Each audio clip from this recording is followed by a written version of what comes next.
Hello दोस्तों। तो कल से दूसरा टेस्ट मैच जो कि स्टार्ट हो रहा है वाइजाग में। और दूसरे टेस्ट मैच को लेके काफ़ी सारे एक तरीके से सवाल है। नॉट जस्ट कि टीम इंडिया के प्लेयरों के माइंड में होंगे, उनके कोच के माइंड में होंगे, साथ ही काफ़ी जो फैंस देख रहे हैं इंडियन टीम को इंग्लैंड के अगेंस्ट खेलते हुए, तो उनके दिमाग में भी एक तरह से काफ़ी क्वेश्चन आ रहे हैं। जैसे कि कल की प्लेइंग 11 क्या होगी। इंग्लैंड ने तो अनाउंस कर दिया है प्लेइंग 11, और उन्होंने सिर्फ दो बदलाव किए हैं। जो उनके तेज गेंदबाज थे उनको रोटेट किया है। मार्क वुड के जगह पे जेम्स एंडरसन, जिनके पास काफ़ी एक्सपीरियंस है, उनको लाए हैं। तो दूसरी तरफ जैक लीच, जो मैंने आई थिंक पहले मैच के एक तरीके से रिव्यू के दौरान भी बताया था कि वो इंजर्ड थे, तो उनके जगह पे शोएब बासिर, जो उनके ऑफ स्पिनर है, वो एक तरीके से रिटर्न कर चुके हैं। मतलब कि वो एक तरह से इंडिया रीच कर चुके हैं। उनका कुछ वीज़ा का इशू था, बट वो फाइनली एक तरीके से प्रवेश कर चुके हैं हमारे देश में, और अब एक तरह से मैच भी खेल लेंगे। तो यही दो बदलाव उन्होंने किए हैं। इसके अलावा कुछ भी उन्होंने बदलाव नहीं किया है। टीम को एक तरह से वही रखा है।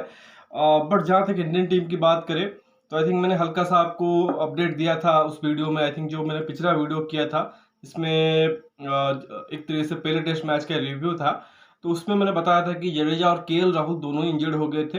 तो उनके जगह पर आप देखो, टीम इंडिया ने तीन खिलाड़ी को बैकअप के तौर पर लाया है। सबसे पहले तो एक तरीके से अगर आप देखो तो सरफराज खान, उनको एक तरीके से टेस्ट कॉल अप मिला है। बहुत अच्छा उन्होंने परफॉर्मेंस किया था एक तरीके से। अगर आप देखो रिसेंट डोमेस्टिक्स में, मतलब पिछले 2-3 सालों से अच्छा लगातार कर रहे हैं, तो उनको वो रिवॉर्ड मिला है। काफ़ी पहले से उनका एक तरीके से टेस्ट कॉल अप आ जाना चाहिए था, और अब तक शायद उनको टेस्ट टीम में होना भी चाहिए था प्लेइंग 11 में। बट टीम इंडिया ने जिस तरह से अपने जो सीनियर खिलाड़ी है बीच में उनको बैक किया, और उसी के चलते अगर आप देखो जो यंगस्टर्स हैं उनको थोड़ा सा टाइम लगा, बट फाइनल वो आ गए हैं। इसके अलावा अगर आप देखो, क्योंकि वहाँ पे जडेजा भी इंजर्ड हुए, तो वहाँ पे वॉशिंगटन सुंदर को उन्होंने लाए हैं कि थोड़ा सा ऑलराउंड स्किल देते हैं। ऑफ स्पिनर की शायद टीम इंडिया को अभी ज़रूरत नहीं है, क्योंकि अश्विन ऑलरेडी है। बट वॉशिंगटन सुंदर एक तरीके से वो चीज़ कर सकते हैं। बाकी अगर आप देखो तो थोड़ी सी बैटिंग भी वो दे देते हैं। दूसरी तरफ अगर आप देखो, क्योंकि एक लेफ्ट आर्म स्पिनर गया है, तो मैं भी उनके बैकअप के तौर पर आप देखो तो सौरभ कुमार, एक और लेफ्ट आर्म स्पिनर है, उनको लाए हैं। तो ये कुछ उन्होंने बदलाव किए हैं। और ऑलरेडी रजत पाटीदार जो कि स्क्वाड में थे, क्योंकि विराट ने पहले दो टेस्ट मैच से एक तरीके से ऑप्ट आउट कर लिया था, और आई थिंक अब ये हो सकता है कि दोनों में से कोई एक खेले ज़रूर। इधर वो पाटीदार हो सकते हैं या फिर सरफराज हो सकते हैं, या फिर अगर टीम इंडिया चाहे तो हो सकता है दोनों को एक तरह से खिला दे, अगर बैटिंग को स्ट्रेंथन करना चाहे। पिच के बारे में काफ़ी चर्चा हो रही है, क्योंकि एक्सपेक्ट ये किया जा रहा है, क्योंकि पहले मैच में जहाँ पे स्लो टर्नर था, मतलब बहुत ज़्यादा एक तरीके से तेज गति से टर्न हो नहीं रही थी, उसके चलते अगर आप देखो बल्लेबाजों को टाइम मिल रहा था स्पिन को अच्छे से खेलने के लिए, और जो कि ओली पोप ने करके दिखाया। तो इस बार उम्मीद ये की जा रही है, मे बी रैंक टर्नर मिल सकता है। बट जैसा कि मैंने पिछले वीडियो में भी कहा है कि रैंक टर्नर मिलता है तो फिर इंडियन बल्लेबाजों के लिए भी दिक्कत है, क्योंकि पहला मैच हम बैटिंग से हारे थे, मतलब मोस्टली अगर आप देखो।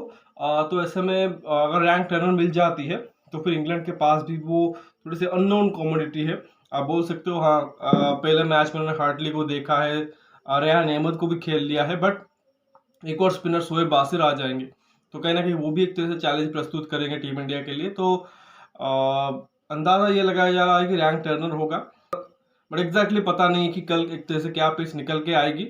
हालांकि सोशल मीडिया पे आई थिंक ज़रूर एक तरीके से पिचेस की जो तस्वीरें शेयर हुई होंगी, बट अभी मैं जब वीडियो बना रहा हूँ अब तक मैंने एक तरीके से तस्वीर नहीं देखी है, और ना ही मुझे इतना जानकारी है कि पिच किस प्रकार की है। बट देखो, एक रफ आइडिया आता है, बट जैसे आप दिन का खेल खत्म होता है और जैसे वहाँ पे गेंदबाज बॉलिंग करते हैं, तब जाके आपको पता लगता है कि एग्जैक्टली पिच क्या है। तो उम्मीद तो यही करेंगे अगेन वैसी पिच मिले जैसा हैदराबाद में था, बहुत अच्छी विकेट थी, और वहाँ पे प्लेयरों को एक तरह से टेस्टिंग होने का मौका मिले, और इंडियन टीम जो कि बेटर प्लान के साथ आए और उसको एक तरह से एग्जीक्यूट करे, और तभी एक तरीके से रिजल्ट उनको मिल सकता है। और क्योंकि इंग्लैंड की टीम अगर आप देखो जिस तरह से उन्होंने स्टार्ट कर दिया है, बहुत ज़्यादा पॉजिटिव होंगे। तो मतलब उनकी जो एक तरह से पॉलिसी रही है, specially under the leadership of Brendon McCullum and Ben Stokes की, फियरलेस क्रिकेट खेल रहे हैं। बहुत ज़्यादा एक तरह से हार उनको परेशान कर नहीं रही है, उसी वजह से बहुत कम मैचेस हार भी रहे हैं।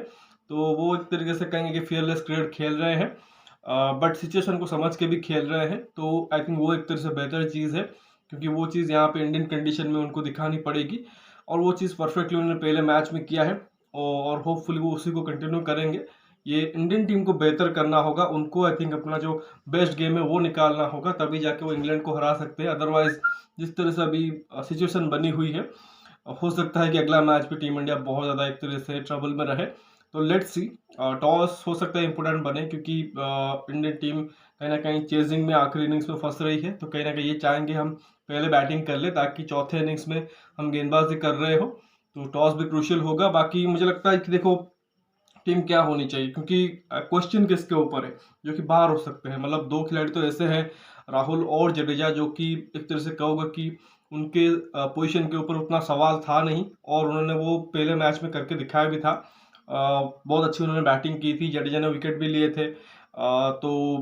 उसके बाद अगर आप देखो तो दोनों इम्पोर्टेंट फैक्टर भी हैं, दो सीनियर खिलाड़ी हैं, तो उनके ना होने से अगर आप देखो दो बदलाव तो आप डेफिनेटली करोगे। और जडेजा की जगह पे आप किसको लाओगे, ये इंपॉर्टेंट है।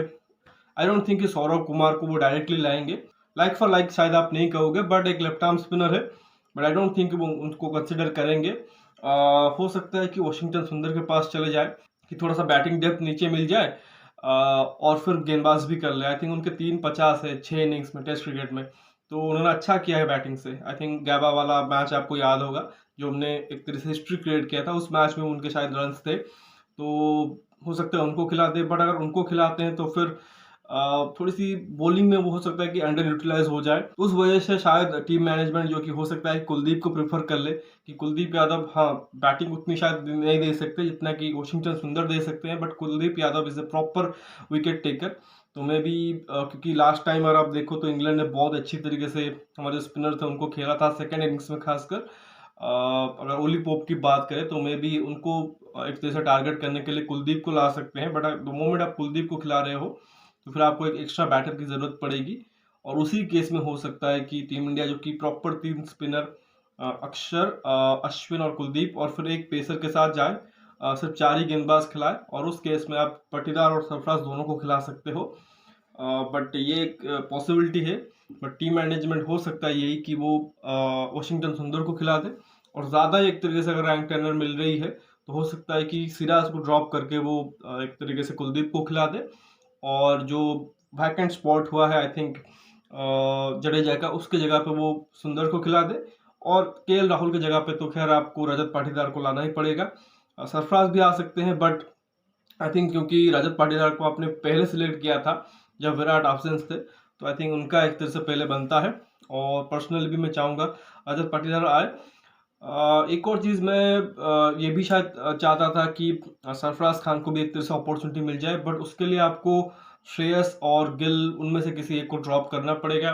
क्या इंडियन टीम ये चीज़ करेगी? आई डोंट थिंक, क्योंकि पहला ही मैच है, और सीरीज़ के स्टार्टिंग के पहले ही मैच के बाद आई डोंट थिंक कि टीम मैनेजमेंट किसी को भी ड्रॉप करना चाहेगी, और स्पेशली जब विराट नहीं है, केएल राहुल नहीं है, जडेजा नहीं है, तो काफ़ी एक तरह से बैटिंग आपकी हल्की पड़ी हुई है, तो आप चाहोगे थोड़े से एक्सपीरियंस बैटर ज़रूर हो। बट इस मैच में अगर नहीं चले, मतलब बहुत ज़्यादा प्रेशर गिल और श्रेयस के ऊपर होगा, क्योंकि बाकियों में देखो तो रोहित शर्मा कप्तान है, स्टार्ट्स उनको मिल रही है, एक आधा पारी ज़रूर कन्वर्ट करेंगे, उम्मीद है कि एक बड़ी पारी ज़रूर आएगी। जायसवाल अभी उन्होंने जस्ट स्टार्ट ही किया है टेस्ट करियर, उसके बाद अगर आप देखो तो केएस भरत, उनके ऊपर भी प्रेशर रहेगा, क्योंकि नीचे एक ध्रुव जुरैल बैठा हुआ है, तो बैटिंग तो बहुत एक तरह से कहेंगे कि वल्नरेबल लग रही है इस वक्त। तो स्पेशली रोहित शर्मा से बहुत ज़्यादा एक्सपेक्टेशन होगी कि वो लंबी पारी खेले, वो इंटेंट के चक्कर में ना रहे कि ख़राब शॉट खेल के आउट हो जाए, जैसे कि पहले इनिंग्स में किया था, वो चीज़ ना करे। बस वही है। तो आइडियली मुझे लगता है कि जो मेरी प्रेफरेंस टीम होगी वो ये कि आप रोहित और जायसवाल से ओपन कराएं। मैं तो चाहूँगा कि आप सरफराज और रजत पाटीदार दोनों को ही खिलाओ, तो उसी वजह से मैं चाहूँगा कि 3 पे गिल हो गए, 4 पे पाटीदार, 5 पे आपके श्रेयस, 6 पे आप सरफराज को खिलाओ, 7 पे आपके केएस भरत हो गए, तो नंबर 7 तक आप अच्छी खासी बैटिंग रखो। उसके बाद भी अगर आप देखो तो अक्षर होंगे, अश्विन होंगे, जो कि आपको बैटिंग दे देंगे 8 और 9 पे, फिर कुलदीप और बुमराह के साथ जाओ, मतलब 4 ही गेंदबाज हैं, जिसमें 3 प्रॉपर स्पिनर होंगे, और एक जसप्रीत बुमराह जो कि पिछले मैच में उन्होंने विकेट लिया था।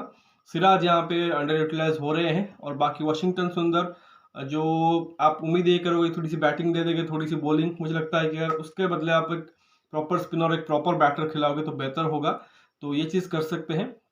बट मुझे लगता है कि टीम मैनेजमेंट क्या प्रेफर करेगी, वो नंबर 4 पे तो पाटीदार को ही खिलाएंगे, बट मुझे वहीं पे लग रहा है कि हो सकता है कि वो वाशिंगटन सुंदर को डेफिनेटली खिलाएंगे उस प्लेस के ऊपर जडेजा की जगह पे। हाँ, ये हो सकता है, मुझे अभी भी लग रहा है कि पिच को देखने के बाद हो सकता है कि अंत में जाके वो सिराज की जगह पे कुलदीप को ट्राई करे। तो लेट्स सी। तो फिलहाल इस वीडियो में बस इतना ही। बाकी कल एक तरह से मैच का इंतजार रहेगा। तो बाकी आप मैच देखिए कल, और एक तरह से पहले दिन के बाद हम वीडियो ज़रूर करेंगे, कोशिश करेंगे कि एक तरह से अपडेट आपको दे दूं। तो बाकी वीडियो को लाइक करिए, साथ ही चैनल को सब्सक्राइब जरूर करिए और दोस्तों को शेयर भी कर दीजिए। कमेंट सेक्शन में अपना जो एक तरीके से टीम है प्लेइंग 11 जो कि आप कल देखना चाहते हो वाइजैक टेस्ट में, उसके बारे में ज़रूर बताइए। नोटिफिकेशन की घंटी दबा लीजिए ताकि हर एक वीडियो की अपडेट आपको टाइम पे मिलती रहे। मिलते हैं अगले वीडियो में, तब तक धन्यवाद। जय हिंद।